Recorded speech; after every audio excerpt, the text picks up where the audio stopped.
ನಿಜ ಹೇಳಬೇಕು ಅಂತ ಹೇಳಿದ್ರೆ ಪ್ರತಿಯೊಬ್ಬ ಹೆಣ್ಣಿಗೂ ಒಂದು ಕತೆ ಇದೆ. ಅದು ಪ್ರೀತಿ ಕತೆ ಅಲ್ಲ, ಹೋರಾಟದ ಕತೆ. ಹಿಂಸೆ, ಅಪಮಾನ, ಭಯ ಇವುಗಳ ಕತೆ. ಒಂದ್ಸತಿ ಯೋಚನೆ ಮಾಡಿ ನೋಡಿ, ಹೆಣ್ಮಗುವಾಗಿ ಈ ಪ್ರಪಂಚದಲ್ಲಿ ಹುಟ್ಟೋದು ಅಂತ ಹೇಳಿದ್ರೆ ಏನು? ಹುಟ್ಟಿದ ಕ್ಷಣದಿಂದ ಅವಳಿಗೆ ಹೇಳೋದು ಜಾಗ್ರತೆಯಿಂದ ಇರು, ಹೇಗೆ ಕೂತ್ಕೋಬೇಕು, ಹೇಗೆ ಮಾತಾಡಬೇಕು, ಹೇಗೆ ನಡ್ಕೋಬೇಕು ಎಲ್ಲದನ್ನು ಕಲಿಸ್ತಾರೆ.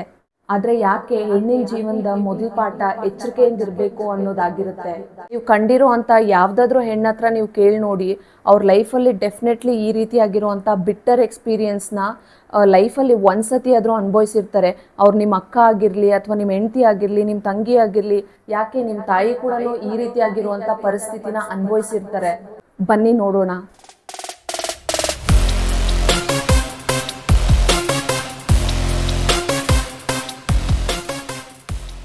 ಅವಳು ಬಾಲ್ಯ ನಗುವಿನಿಂದ ಕೂಡಿರಬೇಕು, ಆಟಗಳಿಂದ ತುಂಬಿರಬೇಕು, ಆದರೆ ಅದು ಭಯದಿಂದ ತುಂಬಿರುತ್ತೆ. ಅಪಹರಣದ ಭಯ, ತಪ್ಪಾಗಿ ಮುಟ್ಟೋರ ಭಯ, ಮತ್ತು ಬೆಳಗಿನ ಹೊತ್ತಲ್ಲೇ ಒಬ್ಬರೇ ಓಡಾಡೋದಕ್ಕೂ ಭಯ. ಅಪರಿಚಿತರ ಹತ್ರ ಮಾತಾಡಬಾರ್ದು ಅಂತ ಹೇಳ್ತಾರೆ, ಆದರೆ ಕೆಲವೊಮ್ಮೆ ಪರಿಚಯಸ್ಥರಿಂದನೇ ನಮಗೆ ಅಪಾಯ ಇರುತ್ತೆ. ಪ್ರತಿದಿನ ಒಂದಲ್ಲ ಒಂದು ಹೆಣ್ಮಕ್ಳು ಕಲಿತಾ ಇರ್ತಾರೆ, ಈ ಪ್ರಪಂಚ ನಮಗೆ ಸೇಫೆಸ್ಟ್ ಪ್ಲೇಸ್ ಅಲ್ಲ ಅನ್ನೋದನ್ನ. ಆದರೆ ವಿಪರ್ಯಾಸ ಏನು ಅಂತ ಹೇಳಿದ್ರೆ ನಮಗೆ ಬೇರೆ ಆಯ್ಕೆ ಇಲ್ಲ. ನಾವು ಈ ಪ್ರಪಂಚದಲ್ಲೇ ಹುಟ್ಟಿದೀವಿ, ಈ ಪ್ರಪಂಚದಲ್ಲೇ ಬಾಳ್ಬೇಕು. ಹೆಣ್ಮಕ್ಳು ತಮ್ಮ ಬಾಲ್ಯದಲ್ಲಿರುವಾಗ ಎಷ್ಟೋ ನೋವುಗಳು ಅನುಭವಿಸಿರ್ತಾರೆ. ಅವ್ರಿಗೆ ಗೊತ್ತೇ ಆಗಿರಲ್ಲ ಯಾವುದು ಗುಡ್ ಟಚ್ಚು, ಯಾವುದು ಬ್ಯಾಡ್ ಟಚ್ ಅಂತ. ಈಗ ಮೇ ಬಿ 21st ಸೆಂಚುರಿಯಲ್ಲಿ ಎಲ್ಲರೂ ಎಜುಕೇಟೆಡ್ ಪೀಪಲ್ ಇರ್ಬೋದು, ಅಥವಾ ಮೋಸ್ಟ್ ಆಫ್ ದೆಮ್ ಸೋಷಿಯಲ್ ಮೀಡಿಯಲ್ಲಿ ನೋಡಿ ಕೂಡ ತಿಳ್ಕೊಂಡಿರ್ತಾರೆ. ಸೊ ಗುಡ್ ಟಚ್ ಯಾವುದು, ಬ್ಯಾಡ್ ಟಚ್ ಯಾವುದು ಅನ್ನೋದನ್ನ ಆಲ್ಮೋಸ್ಟ್ ಪೇರೆಂಟ್ಸೇ ಟೀಚ್ ಮಾಡುವಷ್ಟು ಲೆವೆಲ್ಗೆ ನಾವು ಬೆಳೆದಿದ್ದೀವಿ. ಬಟ್ ಆಗಿನ ಪೀರಿಯಡಲ್ಲಿ ಗುಡ್ ಟಚ್ ಯಾವುದು, ಬ್ಯಾಡ್ ಟಚ್ ಯಾವುದು ಅಂತ ಪೇರೆಂಟ್ಸ್ ಆಗಲಿ ಅಥವಾ ಟೀಚರ್ಸ್ ಆಗಲಿ ಸ್ಕೂಲಲ್ಲಾಗಲಿ ಯಾರೋ ಹೇಳ್ಕೊಡ್ತಿರ್ಲಿಲ್ಲ. ಸೊ ಯಾವುದೇ ಕಾರಣಕ್ಕೂ ಯಾರಾದರೂ ರಿಲೇಟಿವ್ಸ್ ಆಗಲಿ ಅಥವಾ ಪರಿಚಯಸ್ಥರೇ ನಮ್ಮ ಹತ್ರ ಬ್ಯಾಡ್ ಟಚ್ ಮಾಡಿ ಬಿಹೇವ್ ಮಾಡಿದಾಗ ನಮಗೆ ಅನ್ಕಂಫರ್ಟಬಲ್ ಆಗಿ ಫೀಲ್ ಆಗಿರುವಂಥ ಪರಿಸ್ಥಿತಿ ಎಷ್ಟೋ ಹೆಣ್ಮಕ್ಳು ಅನುಭವಿಸಿರ್ತಾರೆ. ನೀವು ಕಂಡಿರೋ ಅಂಥ ಯಾವುದಾದ್ರೂ ಹೆಣ್ಣತ್ರ ನೀವು ಕೇಳಿ ನೋಡಿ, ಅವ್ರ ಲೈಫಲ್ಲಿ ಡೆಫಿನೆಟ್ಲಿ ಈ ರೀತಿಯಾಗಿರುವಂಥ ಬಿಟ್ಟರ್ ಎಕ್ಸ್ಪೀರಿಯನ್ಸ್ನ ಲೈಫಲ್ಲಿ ಒಂದ್ಸತಿ ಆದರೂ ಅನುಭವಿಸಿರ್ತಾರೆ. ಅವ್ರು ನಿಮ್ಮ ಅಕ್ಕ ಆಗಿರಲಿ, ಅಥವಾ ನಿಮ್ಮ ಹೆಂಡತಿ ಆಗಿರಲಿ, ನಿಮ್ಮ ತಂಗಿ ಆಗಿರಲಿ, ಯಾಕೆ ನಿಮ್ಮ ತಾಯಿ ಕೂಡ ಈ ರೀತಿಯಾಗಿರುವಂಥ ಪರಿಸ್ಥಿತಿನ ಸ್ಕೂಲ್ಗೆ ಹೋಗೋ ಅಂತ ಅಥವಾ ಕಾಲೇಜ್ಗೆ ಹೋಗೋ ಅಂಥ ಹೆಣ್ಮಕ್ಳು, ಅಥವಾ ಆಫೀಸ್ ವರ್ಕ್ಗೆ ಹೋಗೋ ಅಂಥ ಹೆಣ್ಮಕ್ಳು ಎಲ್ಲಂದ್ರೆ ಎಲ್ಲೂ ಸೇಫ್ಟಿ ಇಲ್ಲ. ನಮಗೆ ಗೊತ್ತಿರೋ ಅಂಥ ಟೀಚರ್ಸೇ ನಮ್ಮ ಹತ್ರ ಮಿಸ್ಬಿಹೇವ್ ಮಾಡ್ಬೋದು, ಅಥವಾ ನಾವು ಪಬ್ಲಿಕ್ ಟ್ರಾನ್ಸ್ಪೋರ್ಟಲ್ಲಿ ಹೋಗುವಾಗ, ಬಸ್ನಲ್ಲಿ ಹೋಗೋವಾಗ ಅಪರಿಚಿತ ಗಂಡಸರು ನಮ್ಮನ್ನು ದಿಟ್ಟಿಸಿ ನೋಡಿ ನಮ್ಮನ್ನು ಅನ್ಕಂಫರ್ಟಬಲ್ ಆಗಿ ಮಾಡುವಂಥ ಸಿಚುವೇಶನ್ಸು ತುಂಬಾ ಇದ್ದಾವೆ. ಈ ರೀತಿಯಾಗಿರುವಂಥ ಪರಿಸ್ಥಿತಿ ಒಂದು ಸತಿ ಆದರೂ ಯಾರಾದರೂ ಫೇಸ್ ಮಾಡಿರ್ತೀರಾ. ಇದು ಆಲ್ಮೋಸ್ಟ್ ಅಪ್ಪರ್ ಮಿಡಲ್ ಕ್ಲಾಸು ಮತ್ತು lower middle class people every day public transport use ಮಾಡೋರು ಡೆಫಿನೆಟ್ಲಿ ಈ ರೀತಿಯಾಗಿರುವಂಥ ಅನ್ಕಂಫರ್ಟಬಲ್ ಸಿಚುವೇಶನ್ಸ್ನ ಅನುಭವಿಸಿರ್ತಾರೆ. ಬಸ್ಸಲ್ಲಿ ಒಂದು ಸ್ವಲ್ಪ ಸ್ಪೇಸ್ ಸಿಕ್ಕಿದ್ರೆ ಸಾಕು, ಯಾವ ರೀತಿ ಅಂದರೆ ಆ ರೀತಿ ಟಚ್ ಮಾಡೋದು, ಬೇಕು ಅಂತಲೇ ಅಡ್ವಾಂಟೇಜ್ ತಗೊಳ್ಳೋದು, ಈ ರೀತಿ ಎಲ್ಲ ಮಾಡ್ತಾರೆ. ಆಗ ನಮ್ಗೇನು ಅನಿಸುತ್ತೆ, ಆ ಹೆಣ್ಮಗು ಅಕ್ಕಪಕ್ಕ ನೋಡ್ತಾಳೆ, ಯಾರಾದರೂ ನೋಡ್ತಿದ್ದಾರಾ, ಇದನ್ನ ಇನ್ಫಾರ್ಮ್ ಮಾಡ್ಬೋದಾ ಅಂತ. ಬಟ್ ಬೇರೆಯವ್ರು ನೋಡಿದ್ರೂ ಸಹ ಅವಳು ಒಂಥರ ಅಸಹಾಯಕಿ ಥರ ಫೀಲ್ ಮಾಡ್ಕೊಳ್ತಾರೆ, ಹೇಳಿದ್ರೆ ಏನಾಗ್ಬೋದು ಅಂತ. ಸಮ್ಟೈಮ್ಸ್ ಒಳಗಿಂದೊಳಗೆ ಅವ್ರಿಗೆ ತುಂಬಾ ಭಯ ಇರುತ್ತೆ. ಪಬ್ಲಿಕ್ಕಲ್ಲಿ ಏನಾದರೂ ಮಾತಾಡಿದ್ರೆ ಏನಾದರೂ ಆಗ್ಬೋದಾ ಅಂತ ಹೇಳಿ ಸೈಲೆಂಟಾಗಿ ಆ ಚಿಕ್ಕ ಪುಟ್ಟ ಅಸಹ್ಯವಾದ ಘಟನೆಗಳನ್ನ ಮನಸ್ಸಲ್ಲೇ ಇಟ್ಕೊಂಡು ಅವಳು ಹೊರಗಡೆ ಬಂದ್ಬಿಡ್ತಾಳೆ. ಬಟ್ ಆದರೆ ಮೆಂಟಲಿ ಆ ಸ್ಟ್ರೆಸ್ಸು ಅವಳನ್ನ ದಿನೇ ದಿನೇ ಕಿತ್ತು ತಿಂತಾ ಇರುತ್ತೆ. ನಾವು 21st ಸೆಂಚುರಿಲೇ ಇರ್ಬೋದು, ಮತ್ತು ಎಲ್ಲರೂ ವೆಲ್ ಎಜುಕೇಟೆಡ್ ಇರ್ಬೋದು, ಬಟ್ ಆದರೆ ಇವತ್ತಿನವರೆಗೂ ಸುಮಾರು ಜನ ಹೆಣ್ಮಕ್ಳು 7 ಗಂಟೆ ಅಥವಾ 6:30 ಮೇಲೆ ಕೂಡ ಹೊರಗಡೆ ಓಡಾಡೋದಕ್ಕೆ ತುಂಬಾ ಭಯ ಪಡ್ತಾರೆ ಒಬ್ಬಂಟಿಯಾಗಿ. ಯಾಕೆ ಅಂತ ಹೇಳಿದ್ರೆ ಯಾರಾದರೂ ಅವಳನ್ನ ಹಿಂಬಾಲಿಸ್ತಿದ್ದಾರೋ, ಸ್ಟಾಕ್ ಮಾಡ್ತಿದ್ದಾರೋ ಅನ್ನೋ ಅಂಥ ಫೀಲಿಂಗ್ ಅವಳಿಗಿರುತ್ತೆ. ನೀವು ಯೋಚನೆ ಮಾಡಿ ನೋಡಿ, ಯಾರಾದರೂ ನಿಮ್ಮನ್ನು ಗೊತ್ತಿಲ್ಲದೆ ದಿನ ಹಿಂಬಾಲಿಸ್ತಾ ಇದ್ದಾರೆ ಅಂತ ಹೇಳಿದ್ರೆ, ಅದು ನಿಮಗೆ ಒಂದು ದಿವಸ ಗೊತ್ತಾಯಿತು ಅಂತ ಹೇಳಿದ್ರೆ ನಿಮ್ಗೆ ಎಷ್ಟು ಭಯ ಹುಟ್ಟಾಕುತ್ತೆ. ನೆಕ್ಸ್ಟ್ ದಿನ ನೀವು ಹೊರಗಡೆ ಹೋಗಬೇಕು ಅಂತ ಹೇಳಿದ್ರೆ ತುಂಬ ಭಯ ಆಗುತ್ತೆ ಅಲ್ವಾ. ಎಲ್ಲ ಹೆಣ್ಮಕ್ಳು ಎಲ್ಲ ಟೈಮಲ್ಲೂ ತಮ್ಮ ಪಾರ್ಟ್ನರು ಅಥವಾ ತಮ್ಮ ತಂದೆ ತಾಯಿ ಅಥವಾ ತಮ್ಮ ಫ್ರೆಂಡ್ಸ್ ಜೊತೆನೇ ಇರೋದಿಲ್ಲ. ಸೊ ಒಬ್ಬಂಟಿಯಾಗಿ ಹೋಗೋ ಅಂತ ಅಥವಾ ಟ್ರಾವೆಲ್ ಮಾಡೋ ಅಂತ ಪರಿಸ್ಥಿತಿ ಬಂದೇ ಬರುತ್ತೆ. ಆಗ ಈ ರೀತಿಯಾಗಿರುವಂಥ ಕಹಿ ಘಟನೆಗಳು ಸುಮಾರು ಹೆಣ್ಮಕ್ಳಿಗೆ ಇವತ್ತಿನವರೆಗೂ ನಡೀತಾನೆ ಇದೆ. ಹೆಣ್ಮಕ್ಳು ಒಂದು ವಯಸ್ಸಿಗೆ ಬಂದಾಗ ಅವ್ರು ಅನ್ಕೊಳ್ತಾರೆ ನಾವು ಮುಕ್ತವಾಗಿ ಬೆಳಿಬೇಕು ಅಂತ, ಆದರೆ ನಮ್ಮ ಸಮಾಜ ಬಿಡೋದಿಲ್ಲ. ಅವಳ ಡ್ರೆಸ್ಸಿಂಗು, ಅವಳ ಫ್ರೆಂಡ್ಶಿಪ್ಪು, ಅವಳ ನಗೋ ರೀತಿ ಎಲ್ಲ ರೀತಿಯಿಂದನೂ ಜಡ್ಜ್ ಮಾಡ್ತಾ ಇರ್ತಾರೆ. ಹೆಣ್ಮಕ್ಳ ಜೀವನದಲ್ಲಿ ಒಂದು ಮಾತು ತುಂಬಾ ಸಾಮಾನ್ಯವಾಗಿರುತ್ತೆ. ಅದೇನು ಅಂತ ಹೇಳಿದ್ರೆ, ಇದು ನಾರ್ಮಲ್ಲು, ಎಲ್ಲರಿಗೂ ಆಗೋದನ್ನೇ. ಈ ರೀತಿ ಸಾಮಾನ್ಯವಾಗಿ ಹೇಳಿರೋದನ್ನ ನೀವು ಕೇಳಿರ್ತೀರಾ. ಆದರೆ ಯಾವ್ದು ನಾರ್ಮಲ್ಲು?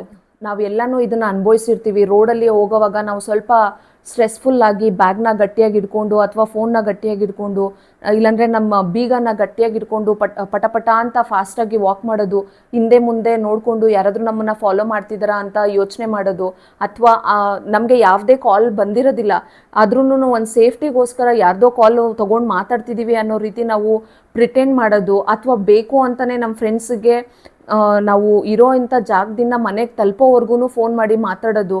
ಯಾವಾಗಲೂ ಯೋಚನೆ ಮಾಡ್ತಿರ್ತಾರೆ ಹೆಣ್ಮಕ್ಳು ಯಾರ ಹತ್ರ ಫೋನಲ್ಲಿ ಮಾತಾಡ್ತಿರ್ಬೋದು, ಅವ್ನ ಬಾಯ್ ಫ್ರೆಂಡ್ ಹತ್ರ ಮಾತಾಡ್ತಿರ್ಬೋದು ಅಂತ. ನಿಜವಾಗ್ಲೂ ಇಲ್ಲ. ಸುಮಾರು ಜನ ಹೆಣ್ಮಕ್ಳು ಫೇಕಾಗಿ ಕಾಲಲ್ಲಿ ಮಾತಾಡೋ ಥರ ಒಬ್ಬಂಟಿಯಾಗಿ ಹೋಗ್ತಿರ್ತಾರಲ್ವ, ಅದಕ್ಕೋಸ್ಕರ ಅವ್ರು ಮ್ಯಾನೇಜ್ ಮಾಡ್ತಾರೆ. ಯಾಕಂದ್ರೆ ಅವ್ರಿಗೆ ಒಂದು ಭಯ ಇರುತ್ತೆ, ಯಾರಾದರೂ ಬಂದು ಏನಾದರೂ ಮಾತಾಡಿಸ್ಬಿಟ್ರೆ ಅಂತ ಒಂದು ಧೈರ್ಯಕ್ಕೋಸ್ಕರನೇ ಅವ್ರು ಫೋನಲ್ಲಿ ಮಾತಾಡೋ ರೀತಿ ನಡ್ಕೊಂಡು ಹೋಗ್ತಾ ಇರ್ತಾರೆ. ಈಗ ಬ್ಯಾಗಲ್ಲಿ ಕಾಸ್ಮೆಟಿಕ್ಸ್ಗಿಂತ ಪೆಪ್ಪರ್ ಸ್ಪ್ರೇ ಮತ್ತೆ ಖಾರದ ಪುಡಿನೇ ಹೆಚ್ಚಾಗ್ಬಿಟ್ಟಿದೆ. ಯಾಕಂದ್ರೆ ಆ ಪರಿಸ್ಥಿತಿ ನಮಗೆ ತಂದು ಒಡ್ಬಿಟ್ಟಿದ್ದಾರೆ. ನಿಜವಾಗ್ಲೂ ಈ ರೀತಿಯಾಗಿರುವಂಥ ಸಮಾಜದಲ್ಲಿ ನಾವು ಇದ್ದೀವಿ ಅಂತ ಹೇಳಿದ್ರೆ ನಾಚಿಕೆ ಆಗಬೇಕು. ಪುರುಷರು ನಮ್ಮನ್ನ ಈ ರೀತಿಯಾಗಿ ಭಯ ಪಡುವಂಥ ಎನ್ವಿರಾನ್ಮೆಂಟ್ನ ಕ್ರಿಯೇಟ್ ಮಾಡಿ ಇಟ್ಟಿದ್ದಾರೆ ಅಂತ. ಸುಮಾರು ಸತಿ ಹೆಣ್ಮಕ್ಳು ಕನ್ನಡಿ ಮುಂದೆ ನಿಂತ್ಕೊಂಡು ನನ್ನ ಡ್ರೆಸ್ಸಿಂಗ್ ಸರಿ ಇದೆಯಾ ಇಲ್ವಾ ಅಂತ ಯೋಚನೆ ಮಾಡ್ತಾರೆ.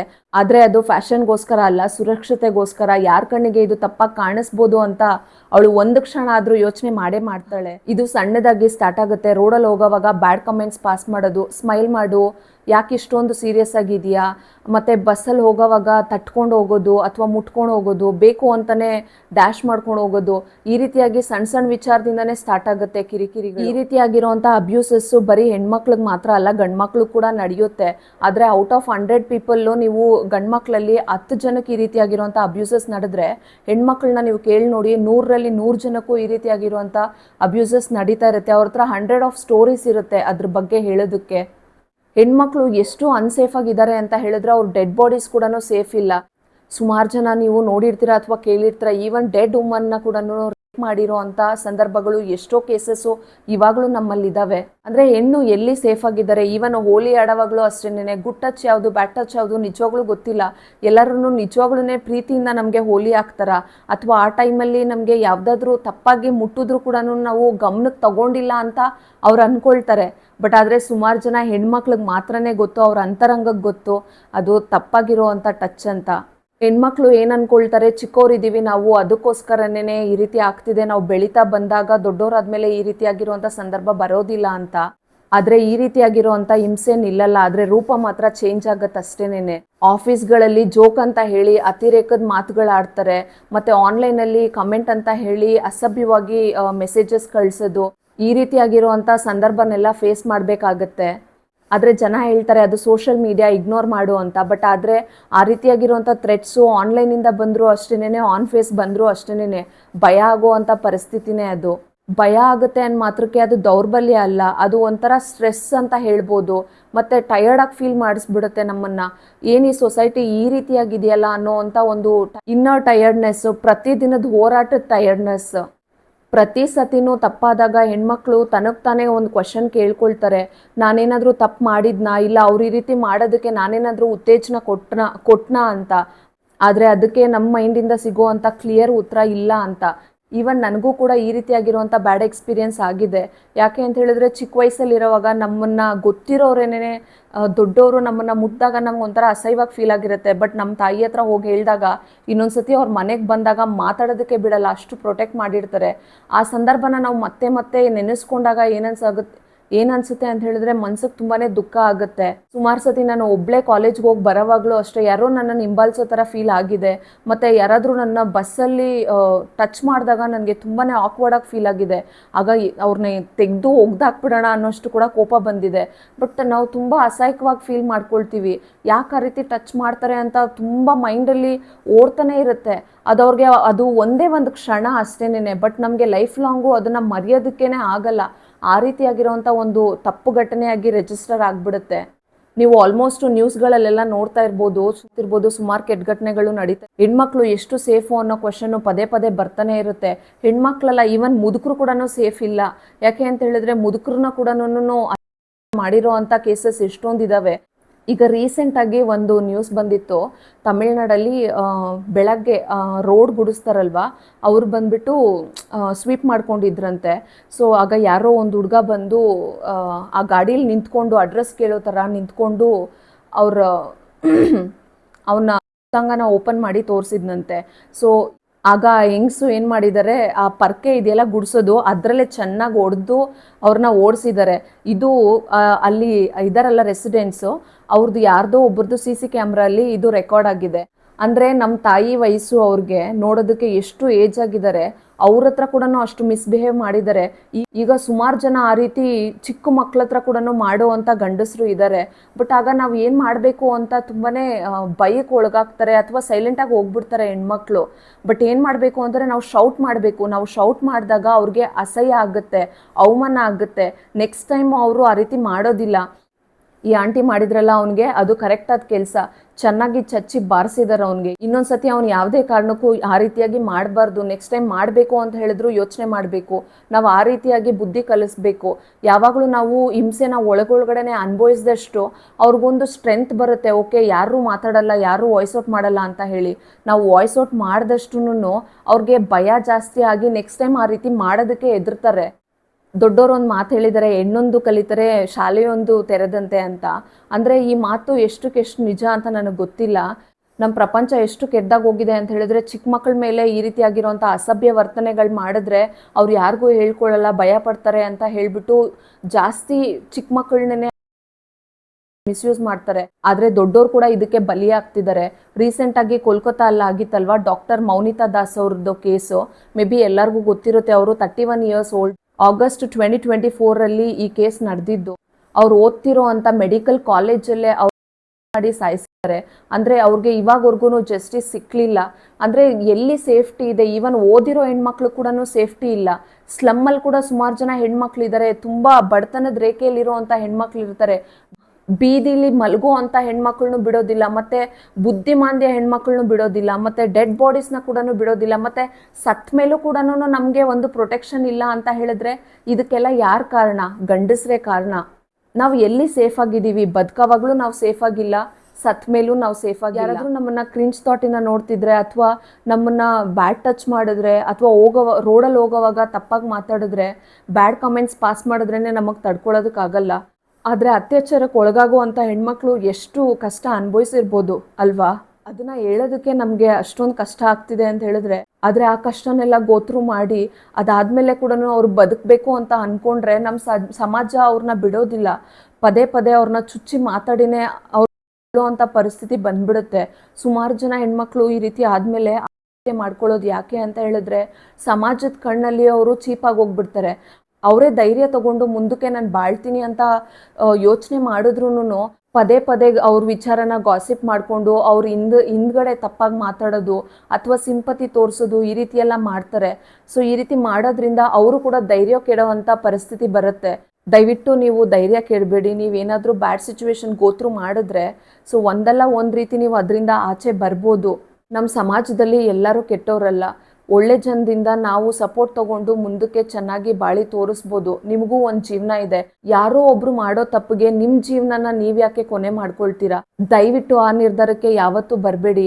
ಯಾವುದೇ ಹೆಣ್ಮಕ್ಳಾಗಿರ್ಬೋದು, ನೀವು ಸ್ಕೂಲ್ಗೆ ಹೋಗ್ತಿರ್ಬೋದು, ಕಾಲೇಜ್ಗೆ ಹೋಗ್ತಿರ್ಬೋದು, ಅಥವಾ ವರ್ಕಿಂಗ್ ವುಮನ್ ಆಗಿರ್ಬೋದು, ಅಥವಾ ನೀವು 40+ ಆದರೂ ಆಗಿರ್ಬೋದು, ನಿಮ್ಗೆ ಆಗ್ತಿರೋವಂಥ ಫಿಸಿಕಲ್ ಯಾರ ಹತ್ರ ಆದ್ರೂ ಹೆಣ್ಮಕ್ಳು ಮಾಡೋ ತಪ್ಪೇನು ಅಂತ ಹೇಳಿದ್ರೆ, ಈ ರೀತಿಯಾಗಿರುವಂಥ ಶೋಷಣೆಗೆ ಒಳಗಾದಾಗ ಇಮಿಡಿಯೇಟ್ಲಿ ನಾವು ಆ ಕ್ಷಣಕ್ಕೆ ಫ್ರೀಸ್ ಆಗಿಬಿಡ್ತೀವಿ. ನಾವು ಮನೆಗೆ ಬಂದಮೇಲೆ ಯೋಚನೆ ಮಾಡ್ತೀವಿ, ನಾವು ಯಾಕೆ ಆ ಟೈಮಲ್ಲಿ ಸೈಲೆಂಟಾಗಿದ್ವಿ, ನಾವು ಅವ್ರನ್ನ ಎದುರು ನಿಲ್ಬೋದಾಗಿತ್ತು, ಇಲ್ಲ ಶೌಟ್ ಔಟ್ ಮಾಡ್ಬೋದಾಗಿತ್ತು ಅಂತ. ಬಟ್ ಆ ಟೈಮಲ್ಲಿ ನಾವು ಬ್ಲ್ಯಾಂಕ್ ಆಗಿಬಿಡ್ತೀವಿ. ದಯವಿಟ್ಟು ಈ ರೀತಿ ಸಿಚುವೇಶನ್ ಬಂದಾಗ ನೀವು ಕ್ಲಿಯರ್ ಆಗಿರಿ. ಶೌಟ್ ಔಟ್ ಮಾಡಿ, ವಾಯ್ಸ್ ಔಟ್ ಮಾಡಿದ್ರೇನೆ ನೀವು ಅದರಿಂದ ಹೊರಗಡೆ ಬರೋದಕ್ಕಾಗತ್ತೆ. ಆ ರೀತಿಯಾಗಿರುವಂಥ ಘಟನೆ ಮತ್ತೊಂದು ಸತಿ ನಡೆಯಲ್ಲ. ಮತ್ತು ಯಾವುದೇ ಪರ್ಸನ್ನು ಈ ರೀತಿಯಾಗಿ ತಪ್ಪಾಗಿ ನಡ್ಕೊಳ್ತಿದಾರಲ್ಲ, ಅವರು ಕೂಡ ಒಂದು ಪಾಠ ಕಲಿತು ಇನ್ನೊಬ್ಬರ ಮೇಲೆ ಅದೇ ರೀತಿ ಮಾಡೋ ಅಂಥ ಪ್ರಯತ್ನ ಯಾವತ್ತೂ ಮಾಡಲ್ಲ. ನಾನು ಎಲ್ಲ ಗಂಡಸರು ತಪ್ಪು ಅಂತ ಹೇಳ್ತಿಲ್ಲ, ಆದರೆ ಗಂಡಸರಿಂದನೇ ಈ ರೀತಿಯಾಗಿರುವಂಥ ಶೋಷಣೆಗಳು ಹೆಣ್ಮಕ್ಳಿಗೆ ಆಗ್ತಿರೋದು. Not all men but men. ಆದರೆ ನಾವೇ ಬದಲಾವಣೆ ಆಗಬೇಕು. ಮೌನವಾಗಿರಬೇಡಿ, ಮಾತಾಡಿ, ಹಾಸ್ಯ ಮಾಡಬೇಡಿ, ಕಲಿಸಿ. ಮತ್ತು ಬದಲಾವಣೆ ನಿನ್ನಿಂದನೇ ಆಗಬೇಕು. ನಾವು ಎಷ್ಟೇ ಕರೆಕ್ಟಾಗಿದ್ರೂ ಆಪೋಸಿಟಲ್ಲಿ ಇರೋವಂಥ ಜೆಂಡರು ಯಾವ ರೀತಿ ನಮ್ಮನ್ನು ಟ್ರೀಟ್ ಮಾಡ್ತಿದ್ದಾರೆ, ನೋಡ್ತಿದ್ದಾರೆ ಅನ್ನೋದ್ರ ಮೇಲೆ ಡಿಪೆಂಡ್ ಆಗ್ತಿರುತ್ತೆ. ಹೆಣ್ಮಕ್ಳು ಈ ರೀತಿಯಾಗಿರುವಂಥ ಸ್ಪೆಸಿಫಿಕ್ ಪರ್ಸನಿಂದನೇ ಶೋಷಣೆಗೆ ಒಳಗಾಗಬೇಕು ಅಂತ ಏನೂ ಇಲ್ಲ. ಅವ್ರು ನಿಮ್ಮ ಕ್ಲೋಸೆಸ್ಟ್ ರಿಲೇಟಿವ್ ಕೂಡ ಆಗಿರ್ಬೋದು, ಅಥವಾ ಪಕ್ಕದ ಮನೆಯವ್ರು ಆಗಿರ್ಬೋದು, ನಿಮ್ಮ ಸ್ಕೂಲ್ ಟೀಚರ್ ಆಗಿರ್ಬೋದು, ಅಥವಾ ಟ್ಯುಟೋರಿಯಲಲ್ಲಿ ಹೇಳ್ಕೊಡೋರಾಗಿರ್ಬೋದು, ಅಥವಾ ನಿಮ್ಮ ಫ್ರೆಂಡ್ ಆಗಿರ್ಬೋದು. ನಿಮಗೆ ಯಾರೇ ಒಬ್ಬರು ಪರಿಚಯಸ್ಥರೇ ಆಗಿರ್ಬೋದು, ಅಪರಿಚಿತರೇ ಈ ರೀತಿ ಮಾಡ್ತಾರೆ ಅನ್ನೋ ಯಾವುದೇ ಲೇಬಲ್ ಇಲ್ಲ. ತುಂಬ ಚೆನ್ನಾಗಿ ಗೊತ್ತಿರೋ ಪರ್ಸನ್ಸ್ ಕೂಡ ನಮ್ಮ ಹತ್ರ ಈ ರೀತಿ ಮಿಸ್ಬಿಹೇವ್ ಮಾಡೋ ಅಂಥ ಪರಿಸ್ಥಿತಿ ಬಂದಾಗ ನಾವು ವಾಯ್ಸ್ ಔಟ್ ಮಾಡಿ ಪೇರೆಂಟ್ಸ್ ಹತ್ರ ಹೇಳಿದಾಗ ಪೇರೆಂಟ್ಸು ಅಥವಾ ನಿಮ್ಮ ಪಾರ್ಟ್ನರು ಜೊತೇಲಿದ್ದು ಧೈರ್ಯವಾಗಿ ನೀವು ವಾಯ್ಸ್ ಔಟ್ ಮಾಡಿದಾಗ ಅವ್ರಿಗಾಗೋ ಅಂಥ ಅವಮಾನಕ್ಕೆ ಅವ್ರು ಇನ್ನೊಂದ್ಸತಿ ಯಾರ ಹತ್ರನೂ ಆ ರೀತಿ ತಪ್ಪಾಗಿ ನಡ್ಕೊಳ್ಬಾರ್ದು. ನೀವು ಯಾವಾಗ ಸೈಲೆಂಟ್ ಆಗಿರ್ತೀರಾ ಇದು ತುಂಬ ಸತಿ ಕಂಟಿನ್ಯೂ ಆಗ್ತಾನೆ ಇರುತ್ತೆ. ನಿಮ್ಮ ಹತ್ರ ಮಾಡಿರೋರು ಇನ್ನೊಬ್ರ ಹತ್ರ ಈ ರೀತಿ ಮಾಡ್ತಾ ಇರ್ತಾರೆ, ಅವ್ರಿಗೆ ಇದು ಎನ್ಕರೇಜಿಂಗ್ ಮೂಮೆಂಟ್ ಆಗುತ್ತೆ. ಸೊ ಈ ಹುಡುಗಿ ಸೈಲೆಂಟ್ ಆಗಿದ್ಲು, ಓಕೆ ನಾನು ನೆಕ್ಸ್ಟ್ ಬೇರೆಯವ್ರ ಹತ್ರನೂ ಈ ರೀತಿ ಮಾಡಿದ್ರೆ ಅವ್ರೂ ಸೈಲೆಂಟ್ ಆಗಿರ್ತಾರೆ ಅಂತ ಅಂದ್ಕೊಳ್ತಾರೆ. ನೀವು ಮೌನ ಯಾವಾಗ ಮುರಿತೀರೋ ಆಗ್ಲೇ ಈ ರೀತಿಯಾಗಿರುವಂಥ ಸಿಚುವೇಶನ್ಸು ತುಂಬ ಕಡಿಮೆ ಆಗುತ್ತೆ. ನಾವು ಇದನ್ನ ಕಂಪ್ಲೀಟಾಗಿ ಎರೇಸ್ ಮಾಡೋದಕ್ಕಾಗೋದಿಲ್ಲ, ಆದರೆ ಇದನ್ನ ಮೆಟ್ ನಿಲ್ಲೋ ಅಂತ ಧೈರ್ಯ ನಮಗೆ ಬರಲೇಬೇಕು. ಇನ್ನು ನೀವು ಗಂಡ್ಮಕ್ಳ ತಂದೆ ತಾಯಿ ಆಗಿದ್ರೆ ನಿಮ್ಮ ಗಂಡ್ಮಕ್ಳನ್ನ ಯಾವ ರೀತಿ ಗೌರವದಿಂದ ಸಾಕಬೇಕು, ಹೆಣ್ಮಕ್ಳನ್ನ ಯಾವ ರೀತಿ ಗೌರವದಿಂದ ಕಾಣಬೇಕು ಅನ್ನೋದನ್ನ ದಯವಿಟ್ಟು ಹೇಳ್ಕೊಡಿ. ನೀವು ಯಾವತ್ತಾದರೂ ತುಂಬ ಇಂಪಾರ್ಟೆಂಟ್ ವರ್ಕ್ ಮೇಲೆ ಲೇಟ್ ನೈಟ್ಸ್ ಏನಾದರೂ ನೀವು ಹೊರಗಡೆ ಹೋಗ್ತಿದ್ದೀರಾ ಅಂತ ಹೇಳಿದ್ರೆ ಸೇಫ್ಟಿ ಮೆಷರ್ಸ್ಗೋಸ್ಕರ ನೀವು ಪೆಪ್ಪರ್ ಸ್ಪ್ರೇ ಅಥವಾ ಚಿಲ್ಲಿ ಪೌಡರ್ ನಿಮ್ಮ ಬ್ಯಾಗಲ್ಲಿ ಇಟ್ಕೊಳ್ಳಿ. ಮತ್ತು ನೀವು ಪೇರೆಂಟ್ಸ್ಗೆ ಅಥವಾ ಫ್ರೆಂಡ್ಸ್ಗೆ ಅಥವಾ ನಿಮ್ಮ ಪಾರ್ಟ್ನರ್ಗೆ ನೀವು ಎಲ್ಲಿದ್ದೀರಾ ಅಂತ ಲೈವ್ ಲೊಕೇಶನ್ನ ಕಳಿಸ್ಕೊಟ್ಟಿರಿ. ಯಾರಾದರೂ ನಿಮ್ಮನ್ನು ಸ್ಟಾಕ್ ಮಾಡ್ತಿದ್ದಾರೆ ಅಂತ ಹೇಳಿ ನಿಮ್ಗೆ ಗೊತ್ತಾಯಿತು ಅಂತ ಹೇಳಿದ್ರೆ ಯಾವುದಾದ್ರೂ ಒಂದು ಪಬ್ಲಿಕ್ ಪ್ಲೇಸಸ್ ಲೈಕ್ ರೆಸ್ಟೋರೆಂಟು ಅಥವಾ ಮೆಡಿಕಲ್ ಶಾಪು ಅಥವಾ ಜನ ಇರೋ ಅಂಥ ಪಬ್ಲಿಕ್ ಪ್ಲೇಸಲ್ಲಿ ಹೋಗಿ ನೀವು ಅಲ್ಲಿ ನಿಂತ್ಕೊಂಡು ನಿಮ್ಮ ಪೇರೆಂಟ್ಸು ಅಥವಾ ನಿಮ್ಮ ಬ್ರದರು ಯಾರಿಗಾದ್ರೂ ಕಾಲ್ ಮಾಡಿ ನೀವು ಬಂದು ನನ್ನ ಪಿಕ್ ಮಾಡಿ ಅಂತ ಹೇಳಿ. ಈ ರೀತಿಯಾಗಿರುವಂಥ ಸ್ಮಾಲ್ ಮೆಷರ್ಸ್ನ ತಗೊಳ್ಳಿ. ಮತ್ತು ನಿಮ್ಮ ಫೋನಲ್ಲಿರುವಂಥ SOS ಬಟನ್ ಇದೆಯಲ್ಲ ಅದು ಕೂಡ ಎಮರ್ಜೆನ್ಸಿಗೆ ಈ ರೀತಿಯಾಗಿರುವಂಥ ಸಂದರ್ಭದಲ್ಲಿ ತುಂಬಾ ಹೆಲ್ಪ್ ಆಗುತ್ತೆ. ಇವಾಗಲೂ ಯೂಟ್ಯೂಬಲ್ಲಿ ಸುಮಾರು ವೀಡಿಯೋಸ್ಗಳಿಗೆ ಸುಮಾರು ಜನ ಕಮೆಂಟ್ ಮಾಡಿರೋದು ಕೂಡ ನೋಡಿರ್ತೀರಾ. ನನ್ನ ಲೈಫಲ್ಲಿ ಈ ರೀತಿ ಆಯಿತು, ಈ ರೀತಿ ಅಬ್ಯೂಸ್ ಮಾಡಿದ್ರು, ನಾನು ಈ ರೀತಿಯಾಗಿರುವಂಥ ವಿಚಾರನ ಫೇಸ್ ಮಾಡಿದೆ ಅಂತ ಕ್ರೈಔಟ್ ಮಾಡ್ತಿರೋ ಅಂಥ ಕಮೆಂಟ್ ಸೆಕ್ಷನ್ಗಳು ತುಂಬ ಇದ್ದಾವೆ. ನೀವು ಒಂದು ಹೆಣ್ಣಾಗಿ ಈ ರೀತಿಯಾಗಿರುವಂಥ ಸಿಚುವೇಶನ್ನ ಯಾವತ್ತಾದರೂ ಫೇಸ್ ಮಾಡಿದ್ದೀರಾ ಲೈಫಲ್ಲಿ ಕಮೆಂಟ್ ಸೆಕ್ಷನ್ನಲ್ಲಿ ತಿಳಿಸಿ. ಅದರಿಂದ 4 ಜನಕ್ಕೆ ಒಂದು ಧೈರ್ಯ ಬರುತ್ತೆ. ನೀವು ಯಾವ ರೀತಿ ಆ್ಯಕ್ಷನ್ ತಗೊಂಡ್ರಿ ಅಂತ ಕೂಡ ನೀವು ಕಮೆಂಟ್ ಸೆಕ್ಷನ್ನಲ್ಲಿ ಹೇಳಿದ್ರೆ ಸೊ ಬೇರೆಯವ್ರಿಗೆ ಒಂದು ಐಡಿಯಾ ಬರುತ್ತೆ ಈ ರೀತಿ ಪರಿಸ್ಥಿತಿ ಬಂದಾಗ ಯಾವ ರೀತಿ ಅವರು ಪ್ರಿಪೇರ್ ಆಗಿರಬೇಕು ಅಂತ ಹೇಳಿ. ಸೊ ಈ ವಿಡಿಯೋ ನಿಮಗೆ ಥಾಟ್ ಪ್ರೊವೋಕಿಂಗ್ ಆಗಿತ್ತು ಅಂತ ಹೇಳಿದ್ರೆ ದಯವಿಟ್ಟು ಒಂದು ಲೈಕ್ ಮಾಡಿ. ಸೊ ನೀವು ಇಷ್ಟಪಡುವಂಥ ಹೆಣ್ಮಕ್ಳಿಗೆ ಈ ವಿಡಿಯೋನ ಶೇರ್ ಮಾಡಿ. ನಿಮ್ಮ ಅಭಿಪ್ರಾಯನ ಮುಕ್ತವಾಗಿ ಕಮೆಂಟ್ ಮಾಡಿ. ಇನ್ನು ನಮ್ಮ ಚಾನಲ್ಗೆ ಸಬ್ಸ್ಕ್ರೈಬ್ ಮಾಡಿ. ಮತ್ತೆ ಭೇಟಿಯಾಗೋಣ. ಬಾಯ್.